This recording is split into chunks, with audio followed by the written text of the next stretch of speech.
Welcome to tree media అండి. నా పేరు రాణి. ఈరోజు మనతో పాటు స్టూడియోలో ఉన్నారు వాస్తుశాస్త్ర నిపుణులు నానాజీ పట్నాయక్ గారు.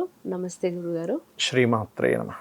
లలిత సహస్రనామం పురుషులు కానీ ఒకవేళ చదవడం కానీ చేస్తే ఈ స్త్రీలు అనేది అట్రాక్ట్ అవుతారు అని అంటూ ఉంటారు. ఎక్కడ ఇప్పటివరకు జరిగింది తెలీదు. సో అది నిజమేనా? తప్పకుండా అమ్మా, చాలామందికి అపోహ ఉందమ్మా. ఫస్ట్ ఆఫ్ ఆల్ మనం లలిత అమ్మవారు అంటే ఏమిటి, స్త్రీ యొక్క శక్తి ఏమిటి, శ్రీమూర్తిని మనకి శాస్త్రాల్లో ఏమని చెప్పారు, ఎందుకు మనకి అపోహ వచ్చింది అనే దాన్ని ఫస్ట్ మనం అర్థం చేసుకోవాలి. ఒకటి, శాస్త్రాల్లో మనకు చెప్పినటువంటిది ఏమిటంటే స్త్రీమూర్తిని ఎప్పుడూ ఏడవనివ్వకూడదు, ఆవిడ దుఃఖించకూడదు, బాధపడకూడదు. ఎక్కడ స్త్రీలు చక్కగా పూజింపబడతారు అక్కడ దేవతలు తిరుగుతారు అంటారు. ఎందుకంటారు ఆ మాట? ఏం పురుషుడికి ఎందుకు ఆ మాట అనలేదు, స్త్రీకి ఎందుకు ఆ మాట అన్నారు అనే విషయాన్ని మనం పట్టుకోవాలి ఫస్ట్. ఇప్పుడు చిన్న చిన్న గొడవలు కామన్. ఇప్పుడు భార్యాభర్త ఏదో అలిగారు, ఆవిడ ఏదో అలిగింది, మళ్ళీ ఈయన బుజ్జిగించాడు, దట్ ఈస్ డిఫరెంట్ థింగ్. కానీ కక్ష కట్టుకొని ఇప్పుడు ఒక స్త్రీమూర్తి పాపం తెలియక ఏదో ఖర్చు పెట్టేసింది, భర్త ఏదో మందలించాడు, అది మళ్ళీ ఒక 5-10 నిమిషాలు డిస్కషన్ అయిపోయింది. అలాంటివి కదా. నేను అది పని కట్టుకొని ఇప్పుడు నువ్వు వెళ్ళి ఇది చేస్తావా చేయవా, ఇష్టం లేకపోయినా సరే బలవంతంగా కొంతమంది కొన్ని కేసెస్ మనం చూస్తూ ఉంటాం. అటువంటివి చాలా డేంజర్. ఎందుకు ఏం స్త్రీలను ఎందుకు పూజించమన్నారు అంటే శాస్త్రం చెప్తుంది ఏమిటంటే స్త్రీకి స్వయంగానే తనకు వాక్శక్తి ఎక్కువగా ఉంటుంది, అమ్మవారి యొక్క అనుగ్రహం ఎక్కువగా ఉంటుంది. అమ్మవారి యొక్క ఎనర్జీ ఈజ్ ఈక్వల్ టు స్త్రీమూర్తి. అర్థమైందమ్మా? అలాంటి శ్రీమూర్తి ఎనర్జీతో ఉంది కాబట్టి తన వాక్కుతో దుఃఖపడి ఒక రకమైన బాధతో కనుక ఒక మాట అంటే అది నిజమే తీరుతుంది. అలానే ఎవడి మీద పడితే వాళ్ళ మీద అంటే అది తీరడం అని కాదు. నీ దగ్గర నిజంగా ధర్మంగా ఉన్నావు, నువ్వు ధర్మంగా ఉన్నా కూడా నిన్ను ఒకళ్ళు ఇబ్బంది పెట్టారు, అప్పుడు నువ్వు బాధతో ఒక మాట అన్నావు అంటే ఖచ్చితంగా అక్కడ ఆ యొక్క విషయం వాళ్ళ అవతల వాళ్ళు ఇబ్బంది పడవలసిందే. అంటే అక్కడ అర్థం ఏమిటి, స్త్రీలో ఆ అమ్మవారి శక్తి పూర్తిగా ఉంది. ఓకే, అమ్మవారి శక్తి పూర్తిగా ఉన్నప్పుడు మిగతా వాటిలో లేదని కాదు, అక్కడ ఎక్కువగా ఉంది ఎనర్జీ. ఎవరైతే లలిత చదువుతారో, ఇక్కడ చాలామందికి తెలియని విషయం ఏంటంటే ఎంతసేపు స్త్రీలు అట్రాక్ట్ అవుతారు అది కాదు. లలితా సహస్రనామం చదివే వ్యక్తి లేదా అమ్మవారిని పూజించే వ్యక్తి ప్రతి స్త్రీలోనే అమ్మను చూడాలి. అర్థమైందమ్మా? ప్రతి స్త్రీలో అమ్మని చూస్తేనే అమ్మవారి భక్తుడు అవుతాడు.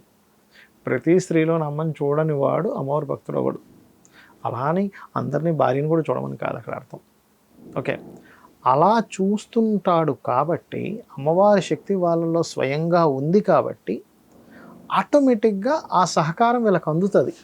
ఓకే, అంటే ఏమిటి, వాళ్ళ దృష్టికోణం, స్త్రీ యొక్క దృష్టికోణం అబ్బా అంటే ఒక మాతృభావంతో చూడడం జరుగుతుంది. ఆ మాతృభావంతో అవతల వాళ్ళు చూసేటువంటి కోణాన్ని నువ్వు ఇంకో కోణంగా నువ్వు చూస్తే నీ అంత దౌర్భాగ్యుడు ఇంకో ఉండడు.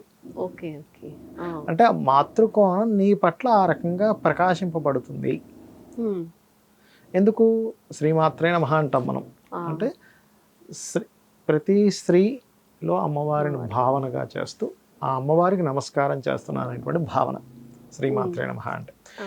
అంటే ప్రతి స్త్రీలోని అమ్మవారి శక్తి అధికంగా ఉంటుంది కాబట్టి నువ్వు ఇప్పుడు ఒక ఇనప ముక్కు ఉందమ్మా, ఒక దీంతో ఏది మన మ్యాగ్నెట్తో ఇలా రాస్తాం, ఏమవుతుంది, దీనికి కూడా అట్రాక్ట్ అయ్యేటువంటి కనెక్టివిటీ వస్తుంది కదా.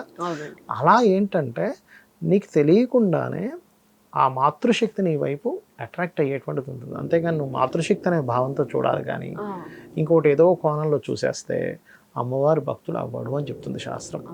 ప్రతి స్త్రీలోని అమ్మవారి యొక్క భావన చూసిన వాడు అమ్మవారి భక్తుడు అవుతాడు. అంతేగాని పూజ చేసేసుకొని ఇప్పుడు ఒక వ్యక్తి ఉన్నాడు ఉదాహరణకి, బాగా అమ్మవారి పూజ చేస్తున్నాడు, కానీ ఇంకో అమ్మాయి ఎవరో ఇష్టపడుతుంది, పెళ్లి చేసుకుందాం అనుకుంటుంది, లేకపోతే ఒక రకమైన భావంతో ఉంది, that is different thing.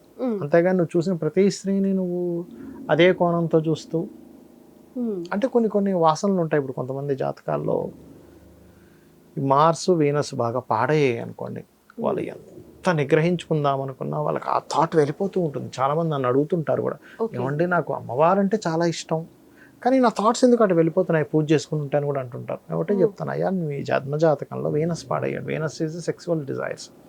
Mars పాడయ్యాడు, మార్స్ డిజైర్స్కి కారణం. వీళ్ళు పాడేయగలిచారంటే ఇంకెక్కువగా ఉంటుంది. వీళ్ళు మంచి వాళ్ళు కాదా అంటే మంచి వాళ్ళుగానే ఉంటారు వీళ్ళు మళ్ళీ. వీళ్ళలో ఏదో ఎవరినో ముంచుదామని ఉండదు. అంటే నేను చాలా కేసెస్ స్టడీ చేస్తుంటాను కదమ్మా. అవునండి. వీళ్ళలో మంచితనము ఉంటుంది, కానీ వీళ్ళకి తెలియకుండానే ఈ యొక్క లక్షణాలు వెళ్ళిపోతూ ఉంటాయి, ఆకర్షణల వైపు వెళ్ళిపోతూ ఉంటాయి.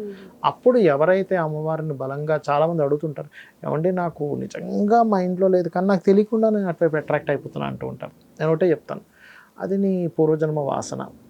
పూర్వజన్మ వాసనలు ఉంటాయమ్మా. పూర్వజన్మల్లో వాళ్ళు అనుభవించినటువంటి వదిలిపెట్టాం అంత తొందరగా. వదిలిపెట్టకపోవడం వల్ల గ్రహస్థితులు ఆ రకంగా ఏర్పడతాయి, వారికి ఆ రకమైనటువంటి ఆలోచన విధానాలు వస్తూ ఉంటాయి. అప్పుడు నేను ఒకటే చెప్తాను, ఏం టెన్షన్ పడకండి, రోజు మీరు లలిత చదువుకోండి, ఆటోమేటిక్గా మీకు ఆ ఆలోచనలు స్లోగా తగ్గిపోతాయి, ఒక రోజుకి తగ్గవు, మారుస్తుంది అమ్మవారు అనేటువంటి చెప్పడం జరుగుతుంది. సో కాబట్టి ఏంటంటే అట్రాక్ట్ అవ్వడం కాదు, అమ్మవారి యొక్క శక్తి ఆ రకంగా మాతృభావన సంబంధంగా మనకు దగ్గర అవుతూ ఉంటుంది అనే పాయింట్ మనం అర్థం చేసుకోవాలి. అంతేగాని అసలు అట్రాక్ట్ అవుతారని లలిత చదువుకోవడం, లేకపోతే అట్రాక్ట్ అవ్వట్లేదని ఎదురు చూడడం అజ్ఞానం అవుతుంది.